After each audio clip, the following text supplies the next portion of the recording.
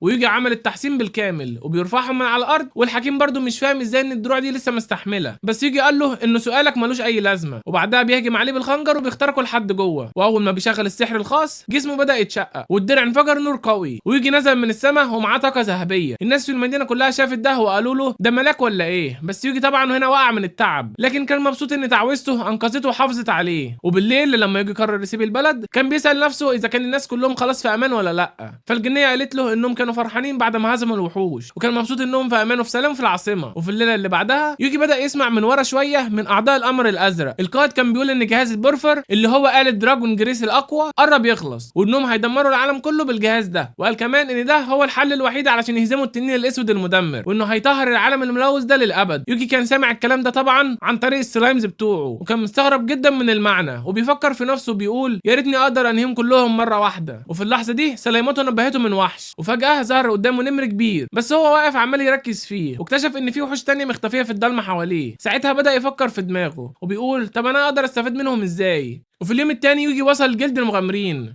وكان قرر يروح ياخد المكافأة بتاعت قتل النمر. ولما شافت الجلد ميستيريوس النمر بصت باستغراب وقالت له فين بقية فريقك؟ مستحيل تكون قتلته لوحدك. يوجي هنا حاول يقول لها ان هو اللي خلص عليه لوحده، بس هي فكرت انه يمكن يكون وقع على دماغه وعنده صدمة. بس فجأة ظهرت واحدة ست وقالت دي ليلى. قالت لها يوجي ان هو اللي قتل النمر ده، بس لما شافت النمر بدأت تعرف ان يوجي هو مروض الوحوش الاسطوري اللي كانوا بيحكوا عنه في النبوءات، واللي عنده القدرة انه ينهي العالم كله. وفي اللحظة دي الكل بدأ يلاحظوا ويبتدوا يعرفوا ان هو البطل اللي خلصهم من الدمار. بس يوجي خلاص زهق من الكلام ده كله، وكان نفسه لو يقدر يهرب من الدنيا دي ويروح لعالم تاني. ولو وصلت هنا اتمنى لو عجبك الفيديو ما تنساش تحط اللايك والاشتراك، وبرضه اتفرج على ملخص الانمي الاسطوري ده اللي ظهر قدامك. وبس يلا سلام.